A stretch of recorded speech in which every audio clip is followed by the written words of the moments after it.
Jadi dari SMK itu ya, dari SMK, kemudian karena orang tua ngasih tanda, wes nggak usah kuliah dulu gitu ya, cari kerja dulu. Ya, Akhirnya Mas ngelamar di mie sedap itu. sebenarnya banyak, saya ngelamar banyak. Dan Oh, beberapa sudah saya tes. Nah, tapi waktu saya ngelamar dan waktu saya tes itu setelah saya lulus dan saya masuk BLKI. Tahu BLKI, Mbak ya? pernah denger aku apa ya, tapi Balai Balai Latihan Latihan Kerja. Kerja itu ya, Balai Latihan Kerja Indonesia Ya, ya. Hmm, hmm, hmm, ya. hmm. Ya, itu kan di Tuban, itu kan ya full. Itu satu satu periode itu 3 bulan. Saya kursus permesinan sama programming. Hmm. Ya, terus saya ikut di situ dulu sambil nyari-nyari kuliah, sambil nyari-nyari pekerjaan. Hmm. Oh gitu. Terus sejarahnya bisa apa namanya keterima di Petro tuh gimana? Itu jadi Nah, setelah lulus sejarahnya kuliah ya? belum seharusnya sih saya sudah lulus. Cuma kan saya setelah bekerja di Mesedap setelah 1 tahun baru saya kuliah dari uang saya sendiri. Oh gitu. Kuliah yang dapat gelar S1 yang sekarang ini. Ya ini masih harusnya, cuman kan saya telat 1 tahun, jadi sekarang semester 7. Mau Oh, semester loh 7. sekarang status masih mahasiswa juga ya, Mas? Masih, masih mahasiswa, masih Masih bekerja, mahasiswa. Mm-mm. masih mahasiswa. Tapi sudah bekerja Kebetulan ya. juga dari Mm-mm. kebetulan juga dari Petro kemarin di sekolahin D1 ke Makassar. Jadi kuliahnya double. Waduh. Oke, oke. Lah Bahkan sekarang penempatan di Petro mana ini? Petro di pabrik 2 bagian engineering, Di daerah bagian mana? aplikasi di daerah Gresik. Oke, oke. Lah, terus Pernah ke kuliahnya Gresik? yang di Makassar? Kuliah Makassar dulu dosennya di private ke sini.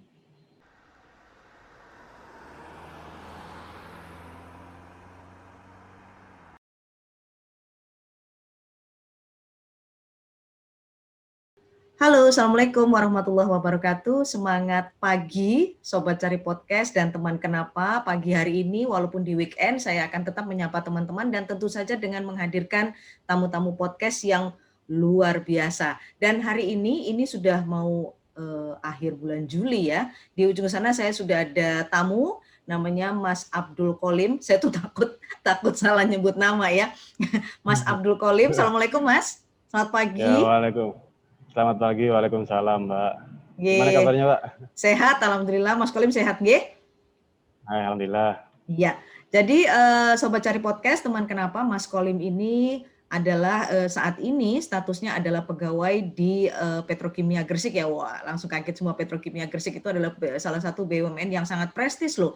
Dan yang paling menarik kenapa saya undang Mas Kolim di sini adalah dengan eh, setahu saya Mas Kolim itu masih berstatus mahasiswa ya, semester 7 di Universitas Muhammadiyah Gresik untuk jurusan Teknik Industri, tapi sudah bekerja di Petrokimia Gresik. Kita akan gali-gali ya seperti apa perjalanan hidup seorang Abdul Kolim. Oke, tadi saya sebelum ini record podcast ini saya sudah sedikit ngobrol dengan Mas Kolim karena sebagian besar tamu podcast saya tuh sebenarnya saya tidak terlalu dekat kemudian kenal sehingga saya bisa ngajak ngobrol gitu ya, tapi biasanya saya akan mencoba untuk supaya kita feel-nya bisa masuk, itu kita ngobrol-ngobrol sedikit sebelum podcast ini direkam. Menarik sekali sebenarnya perbincangan awal saya dengan Mas Kolim, bahwa kalau melihat perjalanan hidupnya ya, Mas Kolim ini mohon maaf bukan datang dari keluarga yang mampu ya Mas. Mohon maaf ya Mas ya. Nggih. Mohon maaf. Ya, Nah nggak ini yang apa-apa. bisa nanti kemudian Sobat Cari Podcast dan teman kenapa tarik sebuah highlight ya yang bisa kita tarik pelajaran hidup dari seorang Mas Abdul Kolim. Bisa cerita dong Mas, katanya mulai dari kecil sekolahnya nggak pernah bayar ya, beasiswa terus ya. Itu Nggih. gimana kok bisa begitu? Kan waktu dulu SD kan ada itu ya, ada waktu pendaftaran kan ada biaya Uang gedung. uang gedung Uang sama beli gedung. baju kan. Ya, beasiswa. Lah itu kan kalau dulu kan ada beasiswa, belum ada beasiswa prestasi, cuma ada beasiswa kurang mampu. Lah itu kan syaratnya itu orang tuanya itu gajinya di bawah 1.500.000 biar dapat saya free uang gedung. Kebetulan saya mengajukan ke kepala desa, ya itu yang mengajukan saya loh, Mbak. Orang tua itu malu. Orang tua itu mikirnya nggak usah lah beasiswa tidak mampu, nggak usah lah beasiswa ini saya mampu kok, saya carikan lain. Nah kan saya mikir mumpung ada kesempatan kan, Iya. kesempatan kan, ya ini kan juga fasilitas negara bagi saya. Terus? Kebetulan terus sampai SMP kasusnya juga sama, plus dapat beasiswa juga tambahan. Dulu itu beasiswa kalau punya prestasi olahraga. Iya, olahraga ya. Iya, Kebetulan saya saya, tahu beberapa ya, teman juga begitu tuh dengan lewat jalur olahraga gitu ya. iya, kebetulan dulu saya bulu tangkis, badminton, kemudian juga saya selalu, maksudnya alhamdulillah ya, saya selalu di nomor 1 lah, ibaratnya di sekolah. Dulu SD pun di nomor 1, SMP, kemudian waktu lulus SMP sebenarnya sih bingung, saya pinginnya SMA. Nah, kembali lagi saya melihat kondisi finansial keluarga saya harus merelakan SMA. Jadi milihnya SMK ya Mas ya? Saya milihnya SMK.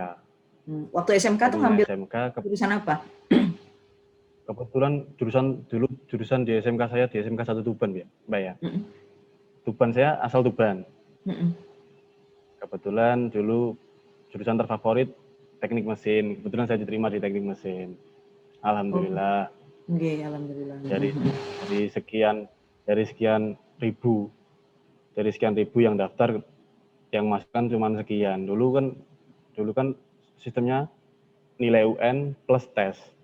Kalau nilai UN-nya nggak masuk, ya malah nggak bisa daftar, harus bisa itu dulu. Jadi yang disaring tuh sudah mulai dari nilai UN dulu ya? Iya, yang disaring dari nilai dulu, kemudian tes. Nah, kemudian kan saya sedih sih Pak, soalnya teman-teman saya waktu SMP kan SMA semua. Goalsnya itu pokoknya kuliah. Kalau anak-anak sekarang kan enak SMA lah ya, goalsnya itu kuliah, enak ini nanti cari pekerjaan enak. Nah, saya melihat situasi itu antara menuruti kepinginan saya sama kepinginan orang tua saya. Nah, kebetulan saya ya wis lah ngikut orang tua saya SMK, alhamdulillah keterima di jurusan teknik mesin. Kemudian waktu lulus itu sempat bingung juga mau kuliah apa mau kerja. SMK ya, apa sih Pak lulusan SMK sekarang Pak ya? Sekarang kan pada sarjana aja banyak yang belum dapat pekerjaan, ya maaf ya. Kan banyak yang gitu juga, apalagi SMK. Saya dulu juga sudah berpikir seperti itu. Terus akhirnya disuruh kerja. Kalau di SMK dulu sih, sebelum lulus itu ada tes perusahaan masuk. Nah, saya itu pernah 10 orang yang tes di bank termasuk bank swasta. Saya nggak bisa nyebut nama. Lah itu saya yang nggak keterima. Sempat saya sedih. Itu tes pertama saya masuk kerja. Cuman saya nggak terima, terus kemudian saya tes lagi. Saya pernah ikut tes Astra. Tes Astra yang sekarang punyanya Erick Thohir Group itu, Thohir Group. Kemudian ikut tes pertambangan, dan pada akhirnya saya lolos pertambangan di PT Kamaju, Kamitra Jaya Utama. Itu subnya yang punya sekarang sahamnya Bapak Menteri kita Meninvest Luhut Binsar Panjaitan. Sempat besoknya itu saya mau berangkat ke Kalimantan. Orang tua nangis malam-malam, bilang gini, orang tua saya yang perempuan kan dari kecil yatim piatu. Oh iya. Nah, orang tua saya itu yang perempuan bilang gini, aku dari kecil loh yatim piatu, masa kamu udah besar mau ninggal ibu gitu. Orang tua bilang gini, ya wis lah bekerja di Jawa Timuran aja, kalau rezeki mah nggak kemana, yang penting sampean usaha, sampean nggak lupa doa gitu bilangnya. Nah, saya tes kuliah ke sana ke sini, tes ITS 3 kali, Polinema 3 kali, UB 1 kali, dan nggak keterima semua. Nggak ada yang diterima. Iya, itu tanpa tes itu kan butuh modal. Nah, Mm-mm. saya sejak SMK itu dulu jualan jam tangan, Hmm. jualan jam tangan online. Kebetulan dari kelas 1 itu saya sudah kerja. Jadi ya kerja jualan jam tangan online itu. Saya punya di kecamatan saya kan ada 5 toko outlet jam tangan. Kebetulan yang punya itu orang tua-tua semua. Oh. Lah, lah waktu itu aku beli satu jam tangan. Saya ingat pertama jam Digitek itu 200.000. Habis gitu saya malamnya berpikir, kan ini orang tua-tua. Ini jam tangannya semua saya foto, Mm-mm. terus saya buatkan akun di Facebook. Nah, yang harganya 200.000 ini saya tambahin 50.000, 30.000. Oh. Hahaha. Saya buat marketplace sendiri di Facebook saya. Hahaha. Ya karena mereka Nah, kan yang kemudian tua-tua nggak berpikir gitu ya. Maksudnya jualan tuh ya toko itu kan gitu ya. iya, terus dari situ saya dari kecamatan kan satu Mm. kecamatan dapat 5 outlet. Itu yang pegang semua saya ibaratnya. Kemudian saya merambah ke kecamatan lain sampai ke 17. 17 kecamatan itu saya punya hampir 30-an. 30-an orang yang punya toko dan saya yang ngejualin. Ibaratnya saya yang naruh harga, saya yang Iya. dropshipper lah, Mbak. Ibaratnya Hahaha. dropshipper, Mbak ya. Mm-mm. Nah, itu kalau ada orang yang orang yang beli jam tangan ke Facebook saya, nah itu saya hubungi orangnya langsung, saya kirim ke orang tersebut. Iya kayak dropshipper lah sistemnya kan berarti kan. Ya, itu Mm-mm. 2015, 2014 awal. Saya sudah berpikir seperti itu. Mm-mm. Mm. Kemudian kalau outletnya deket, saya ambil sendiri, Mbak. Soalnya kan irit biaya ongkir ya. Mm-mm. Saya Iya ambil iya. sendiri dari situ saya terkumpul lumayan terus saya buat tes kuliah dan lain-lain.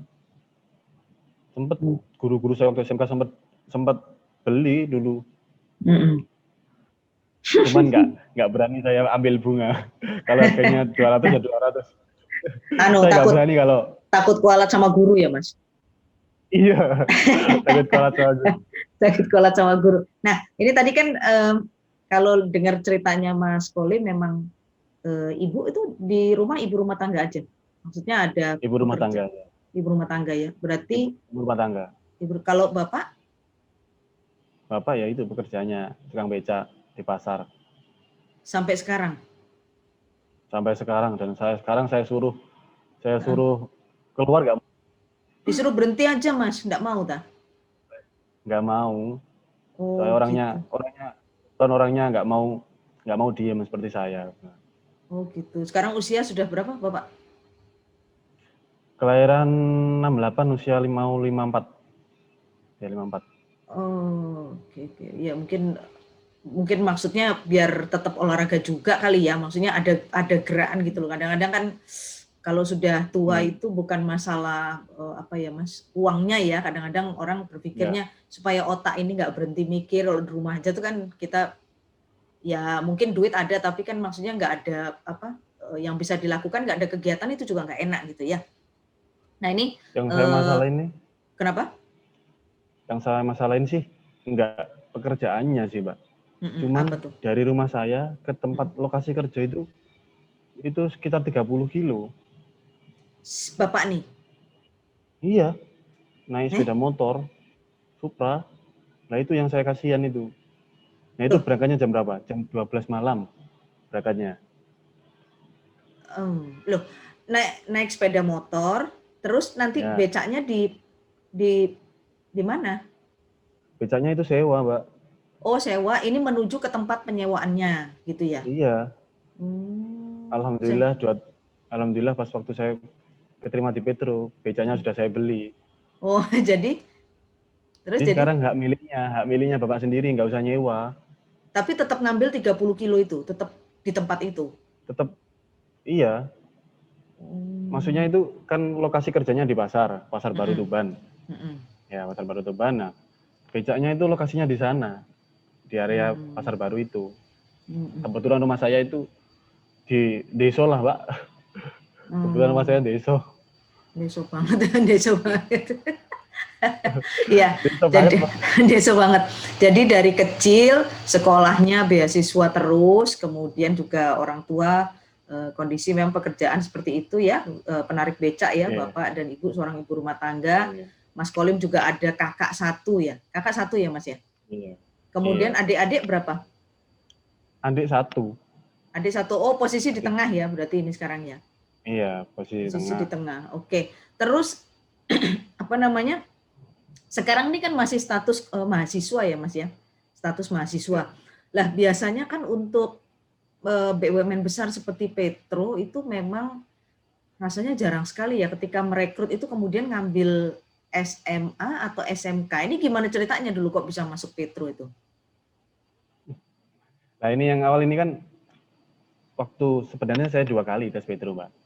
2 kali sebelumnya. Yang pertama itu Petro itu menggelar tes untuk di sekolahin. 2017. Nah, itu saya nggak masuk. Waktu tes terakhir, tes ke-8 loh itu. Selama 4 bulan. Jadi kalau Petro tes nggak main-main.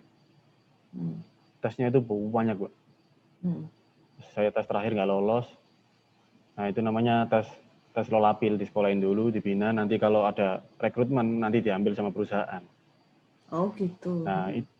Nah, itu saya masih kerja di PT KAS tadi, di Misdap tadi. Terus saya kan gini, saya percaya di dalam hati. Kalau rezeki saya di situ, saya persiapin deh. Saya persiapin 1 tahun, barangkali tahun depan ada tes karyawan atau tes BUMN lainnya, saya persiapin 1 tahun saya belajar. Kondisi sudah bekerja loh, Pak. Oh, itu di kerjaan banyak dibully sama teman-teman. Ngapain sudah kerja mau cari lain, mau saya sampai belajar itu di kamar mandi. Apa yang dipelajari, Belajar Mas? di kamar mandi. Yang dipelajari apa? Dulu kan tes skolastik, tes TPA, Oh, begitu. Supaya maksudnya iya. terlatih ya. Kalau TPA itu kan masalah latihan kan. Ya. Dulu sih saya sempat daftar di BUMN di Semen Indonesia. Nah, saya itu nggak lolos terus karena keterbatasan saya dalam tes skolastik tersebut, TPA tersebut. Kemudian saya beli buku 3 tebel-tebel, saya pelajarin setiap istirahat waktu kerja saya pelajarin. Yang lain makan-makan saya pelajarin terus. Akhirnya 2018 awal itu ada 4 tes. Ada 4. Saya tes Pertamina, tes petrokimia, masuk Universitas Muhammadiyah itu, Gresik, sama tes Petro. Ya ampun. Yang 4 itu 2018 awal itu 1 sampai bulan Januari sampai Juni itu kebetulan saya nggak tidur cuma 2 jam 3 jam. Itu saya waktu sudah bekerja loh, Pak. Saya masih alhamdulillah sih diberi kesempatan dan bisa mengikuti tes itu dan lain-lain. Iya, terutama fisik ya, ngatur waktunya itu loh maksudnya. Iya, ngatur waktu itu emang. Terus waktu tes pertama nggak lulus di Petro itu, kemudian lulus tes ke Petro tuh gimana ceritanya, Mas? Kan ikut lagi berarti? Ikut lagi. Lah itu kan bareng ya. Sama satu, Mbak. Sama saya ikut mandiri ITS 5 tes dalam satu waktu berarti ya? 5. Iya, 5 tes sama. Alhamdulillah. Itu waktunya itu beda-beda. Interval 1 minggu, 2 minggu. Nah ya bayangin kalau ketika panggilan tes itu bareng gitu kan ya repot juga tuh. Lah, kalau bareng sama kerja aja loh, Pak. Nggak bisa, Pak. Iya, nggak bisa. Soalnya kan saya kerja di swasta, ya. Swasta itu sangat ketat sekali, Pak. Iya. Sangat ketat sekali. Saya tes di ITS, nggak masuk. Teman-teman saya masuk. Yang saya pikir saya lebih pintar, Pak, dulu. Saya lebih pintar, saya merasa lebih pintar ini. Tapi yang ini kok masuk gitu. Nah itu saya sedih, nggak masuk. Ya wes masih ada 4. Masih ada 4, terus saya masuk Pertamina tes kedua terakhir, Pak. Mau berangkat ke Surabaya, nggak lolos. Sedih tuh orang tua juga. Itu penempatan Aceh. Penempatan Aceh sama Cilacap. Oh, Pertamina Cilacap, oke. Terus? Ya, terus kemudian tes Universitas Muhammadiyah Gresik, alhamdulillah itu keterima. Tes dari tes sekian itu saya masih tes Petro ini, masih tes ketiga. sampai tes ke 6 atau ke 7 itu lupa saya. Bulan Agustus waktu hari raya itu. Iya, waktu mau hari raya. Tes Petro satu Indonesia itu 5.000 orang, diambil 124. Itu tahun 2018 ya. Ya, akhirnya saya kan masuk kuliah nih. Akhirnya saya kuliah dulu dapat 3 bulan, 4 bulan, alhamdulillah keterima Petro. Itu berapa kali tes waktu Petro total step-nya? 7 sampai 6. Antara 6 sampai 7 jadi ya.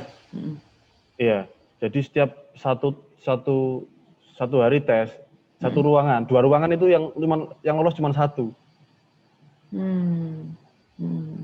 Alhamdulillah setiap itu memori banget setiap saya mau tes, setelah tes terus selalu telepon orang tua perempuan saya.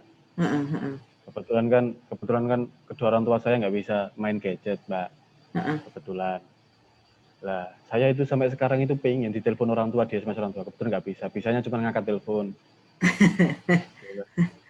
Dulu itu saya telepon, "Mak, minta doanya, Mak ya." Minta doanya gitu terus.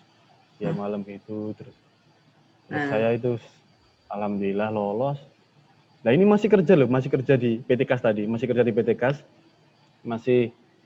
kuliah di Unmu, dapat 3 bulan terus keterima Petro. Nah, keterima Petro kan ada induction kan.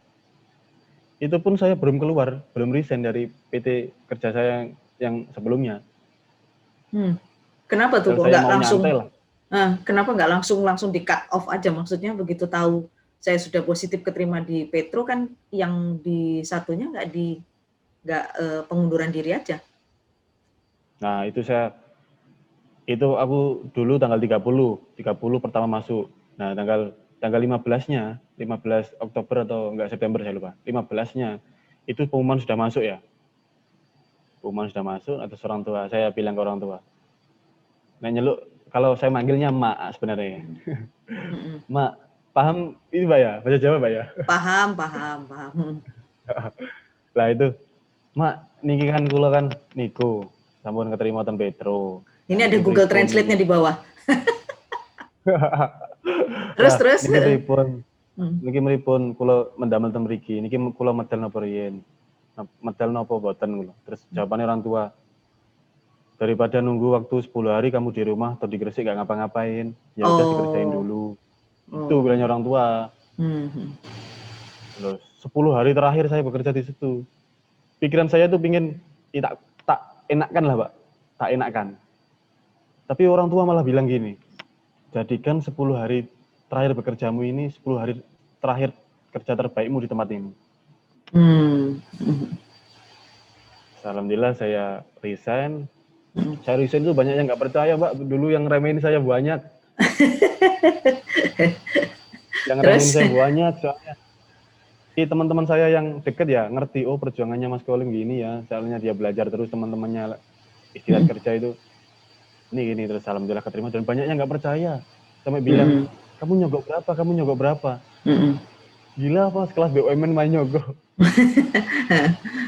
Terus akhirnya masuk Petro. Ya, saya masuk Petro terus saya nikmatin sambil kuliah. Kuliah ini tempat ini waktu saya nggak pernah berhenti sampai sekarang. Sekarang itu pengen nikmatin 2 jam, 3 jam itu nyantai nggak bisa, Pak. Malah di sini, di Petro ini ya? Iya. Soalnya kan kuliah saya kan. Di Petro di bagian apa, Mas? Di Petro? Ya, fabrikasi. Apa tuh yang dikerjakan apa? Fabrikasi itu buat equipment pabrik. Equipment itu peralatan. Besar-besar, tangki-tangki itu, Pak. Tangki-tangki, pokoknya peralatan pabrik pupuk itu. Kebetulan kan saya kan basicnya mesin sih dulu. Jadi paham proses pengelasan, kalau jenengan ngerti ya. Pengelasan, permesinan, drawing, gambar. Jadi ini kerja masih ini ya, maksudnya masuk tiap hari ya, nggak WFH ya? Nggak ada WFH ya?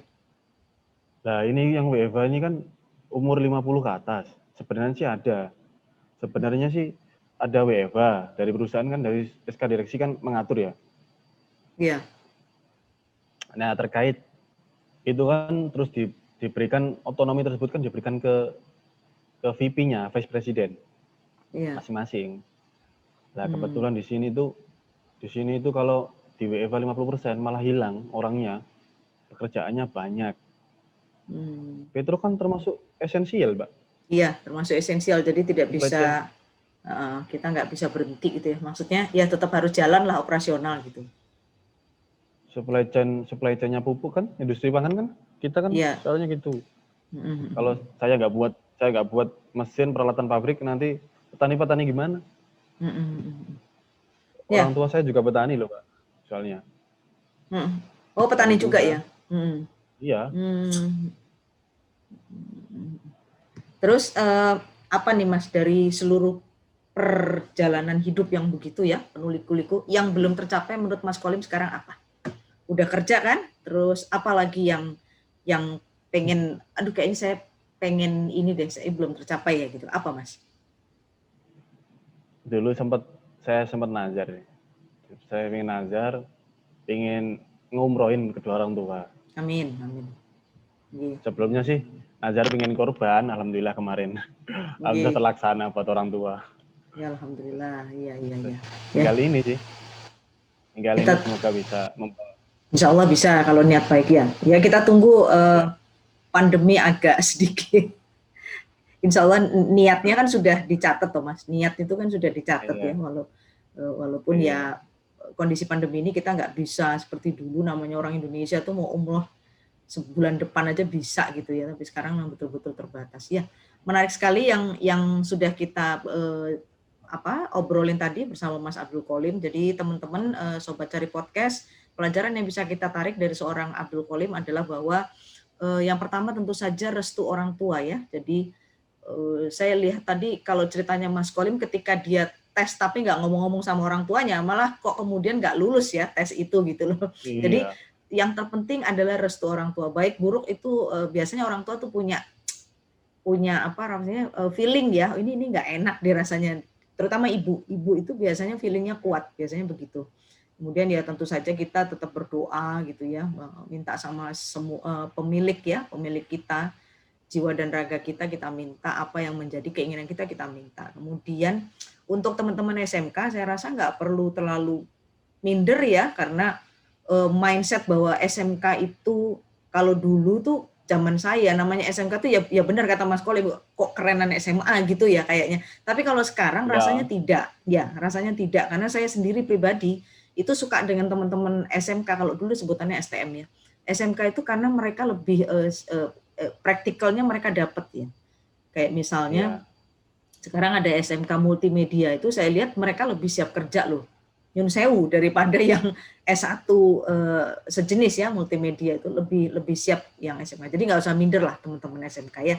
Kemudian pelajaran lain tentu saja kita harus mumpung masih muda, memanfaatkan waktu yang sebaik-baiknya untuk terus belajar dan jangan sombong. Itu tadi karena Mas Qolim cerita dia ada kesombongan sedikit, merasa bahwa aku nih yang paling pinter kok, yang paling bisa, ternyata malah nggak lulus tes. Tadi kan ada kan sekali itu Mas Qolim punya perasaan begitu kok malah nggak lulus tes gitu. Jadi kita tuh nggak boleh sombong ya, karena di atas segalanya itu ada Allah gitu.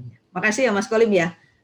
Perbincangan kita singkat, menarik, tetapi ini mudah-mudahan menjadi tambahan wawasan ya untuk sobat cari podcast dan teman kenapa. Sukses terus untuk Mas Abdul Qolim. Kita nanti akan ketemu lagi di podcast-podcast kita selanjutnya.